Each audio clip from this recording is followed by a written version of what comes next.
Anyway, that was an example. Another example probably was, I mean, even living, when I left, every time I was leaving the UK or living in the States, or I left California to follow love and to follow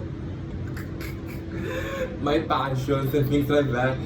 I mean, there is a reason why I've done it. I would probably do the same again, but I paid high price because then, going back to these places, especially, with the documents and visas and green cards and whatever, was difficult, was challenging, it wasn't as easy, and it wasn't. And some people got even upset, that I was probably leaving and not committing to the full. But I need it for my, for my mental health. And when I say for my mental health, it's just I wanted to follow my passion. I'm a creative person, so I think that I'm always looking for passions and for inspirations and things like that. I think that the difference probably is before I would look for inspiration on the outside, while now I know myself well enough that I don't always need to get inspiration or get stimulation from outside, but I can get it from the inside, or I don't need to move in order, or to move around in order to get inspired. I know it from home. Exactly. I know even from staying at home, I could get inspiration, I could be inspired, and I would never get bored. Compared to back in the days when I wasn't able to stay at home on my own, and I wasn't able to familiarize with the boredom. I think that's boredom. That's probably the boredom before was, I would get bored and it would be difficult for me if I was stay at home alone. While now, even if I'm alone, I'm able to get inspiration from different sources and different things. And also, let's be honest, I didn't grow up in an era where we were so technologically connected, while now, we are. So, you can get inspiration from your laptop, from your iPad. So it's very difficult. It's very different. Sorry, everything is more accessible compared to before, where you needed to be in certain places in order to be surrounded by artists and things like that. While now you can, you don't need to be in an X place. You go to, you live in Bali, you go to Chile or anywhere in the world, in Kenya, Morocco, you have a community of artists that that influence themselves, and that can be as interesting as, what used to be before. While, I remember many years ago, many moons ago, if you were not in certain places, you wouldn't be noticed, and you wouldn't have access to certain things, to the museums and to the galleries and to the art museums. You wouldn't. You need to go to certain places in order to see what the art is in a specific place. While now, everything is virtual. So from your home, you can go see what's inside the Guggenheim, or what's inside the Louvre. You can see from home. Even though it's not the same, it's not the same experience, but it's good enough to get what you want. And in terms of museums, and I was talking about Spain before, oh dear me, I remember, going to, I used to work on Gran Via, at the beginning of Gran Via, and that the Prado Museum was basically 15 minutes walking distance from my office. So I would, between meetings, I would just spend my days at the Prado. Oh, one of the best museums I've been. Yes, I've got amazing memory about Madrid. And then that's what I'm saying. For me, it's more about all the memories that I've made. And that is what sometimes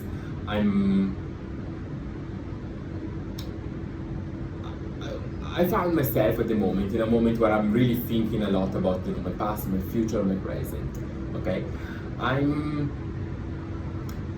at the present moment. I'm just finished rebuilding myself, and I found myself in a situation, because I was like in my own bubble. I found myself in a situation where people are trying to take an advantage of me not paying attention to anything outside my bubble.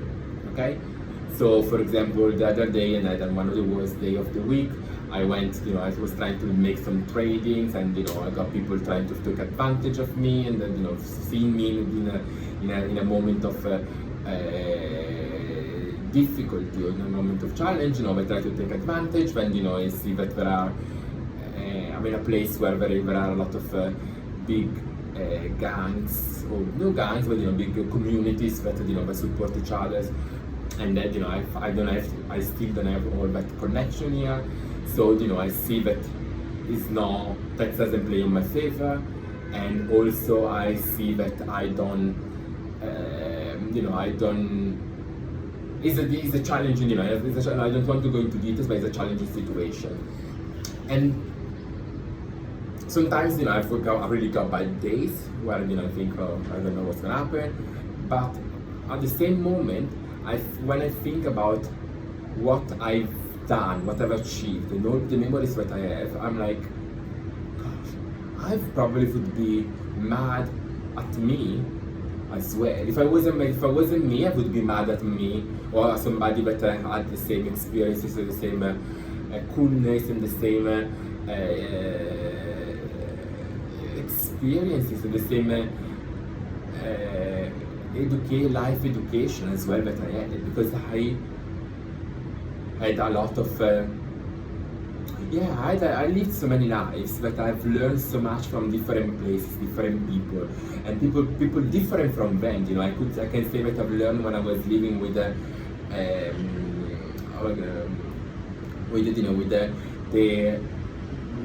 kind of upper class in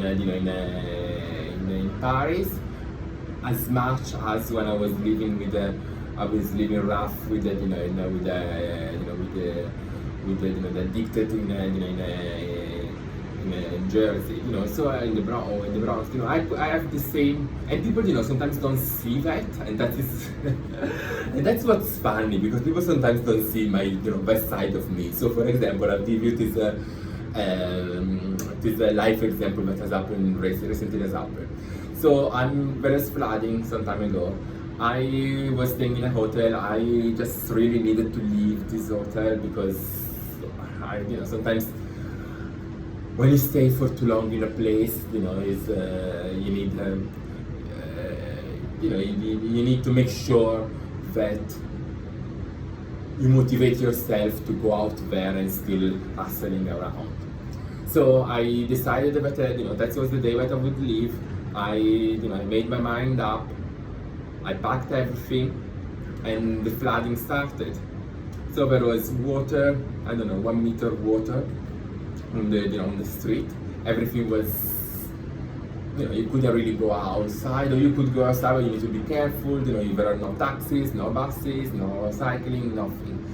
Me with my suitcase, I put my suitcase, I used to do before when I was back in Africa. I put my suitcase on my head, and I put it on my head, and I start walking, and people were like, I can't believe that he's doing that.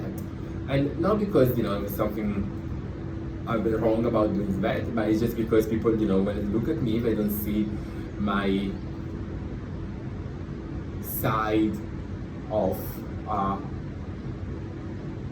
normal human being, coming from a very humble background, Or for example, I remember once we went to that was funny. We were in Greece. We went to this boat, like a normal boat, nothing major.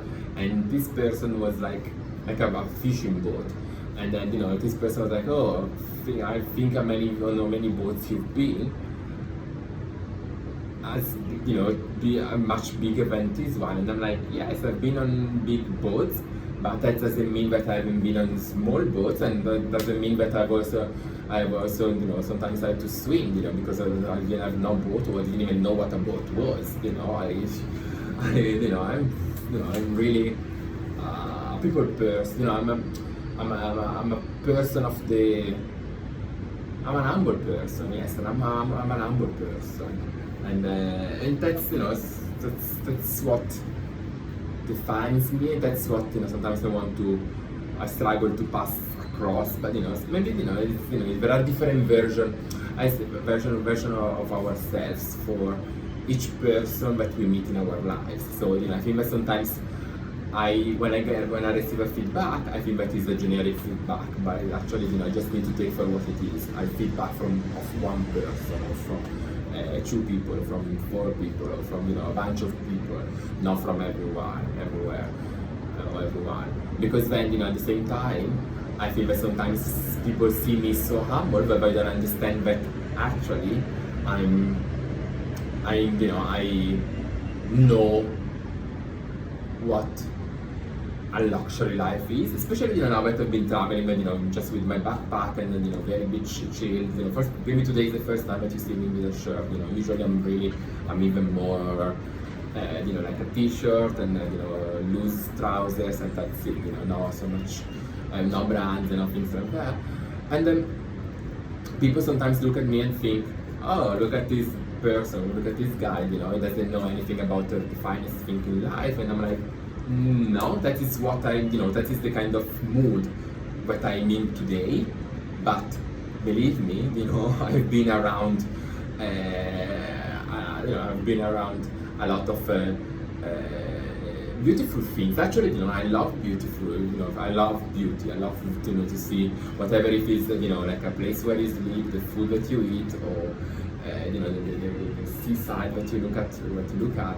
I love beautiful things. So I think that sometimes people look at you in a specific moment, and they create the full image of you without realizing that there are different. For some of us, there are different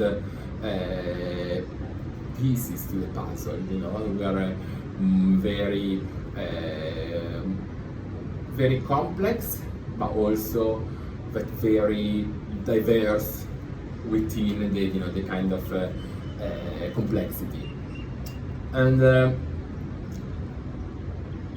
one feedback that I've received, that was so funny, because like certain people, that when they try to compete with me, they try to show me certain brands that they have these fancy shoes and this kind of fancy clothes, and I'm like, okay, I may like it, I may not like it, but most of the time I just like them, but I wouldn't really buy them. And I'm telling you why. I used to work for this amazing brand, it's like I'm not gonna say the name, but it was like there are 2 different houses, of clothing, and they own a lot of brands. So you work for one or you work for the other one. I'm not gonna say which are the 2, but they're both very owned by 2 French men. And I used to work for this one, and I could see the cost of making certain item and what the profit was. So most of the time, although I may like the kind of clothes or accessory that you are wearing, I also, from the back of my mind, I also think how what's the word? How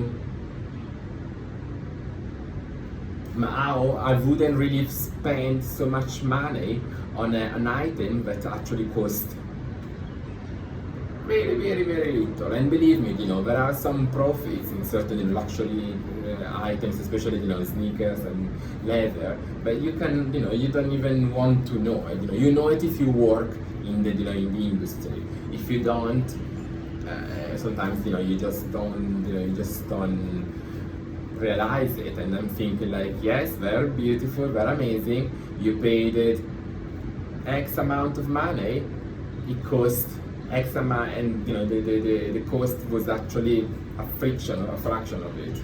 Don't forget that. And that's why I'm like, before coming for me, make sure that you know what I'm standing for and what my experience is, because I'm.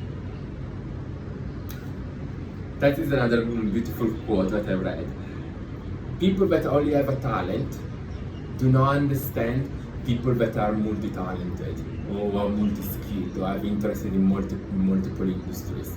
And that is where I am at. And I'm not before you're gonna understand me, be careful, because I may have already be evolved to the next level, but I've got different interests or I acquire different skill sets. So just make sure that you think before doing it. And yeah, that's it. And everything is is part of luck as well, because I think that definitely I will need to be. I'm thankful to the people that allowed me to have these experiences, the places where I grew up as well. I think that definitely, even if I don't sometimes I don't want to admit it because of how things evolved. I think that when I was growing up in cities like Rome or Paris, you are always exposed to art, and that's why and even if even if you're not into you becoming into it, because you cannot avoid it. Everywhere you walk, you just see it, and maybe when you're young, you maybe don't look into it, or you just feel you don't give the right way to it. But once you grow and you mature, you think, okay, I remember seeing that what it was. You study and you think like, okay, that's good, that was interesting, and that's me. I'm a person that I'm curious, and I think I studied art late in my life. I mean, not late, but like later in my life. And a lot of things that the school were teaching, I didn't really pay as much attention. Even if I was good at school, I was quick. I could, I have conversation with my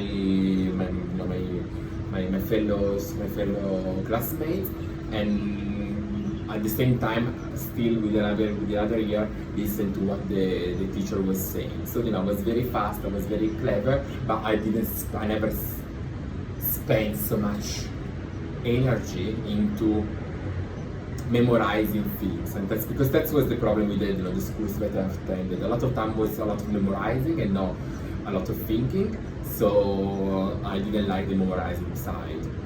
I actually learned most of my knowledge came after when I went to do, first of all, when I went to the etiquette in the boarding school, but also when I I started to to have an interest in things and to research for it. So like I don't know, like the Egyptians, history of Egypt. I studied, of course, at school, but then when I became an adult, I was like, okay, let me research more, and let me also go visit and let me read more. So it's all about. I think that it's all about making things interesting, and that is probably why the school systems are not as efficient, because if they don't make they tend to people to memorize without explaining why certain things that we use for in your the pupil's life. So people tend to memorize it, but after 1 year they just finish it, we just forget it. And yes, sure. And it's very it's a weird situation. For example, and that's something that people, when I tell people look at me, really? I used to, to be a, to help young students, young people with Latin, because when you school in a certain school in Europe, you need to speak, to learn Latin and ancient Greek. And I wasn't good in ancient Greek, but I used to love Latin. And so one of my first jobs while I was doing my university, and I was modeling, and I was helping these two students with their GCSE, so per exam of Latin. So that's one of the things that I've done in my life, and that's I think like sometimes I looking at myself from the outside, and I'm like, if somebody would tell me that he's an actor, and at the same time he teaches Latin, at the same time he said that has worked in fashion industry as a designer and as a model, I think I would struggle to feel that exists, that there's so many different things, so many different passions can exist in one person, but here I am.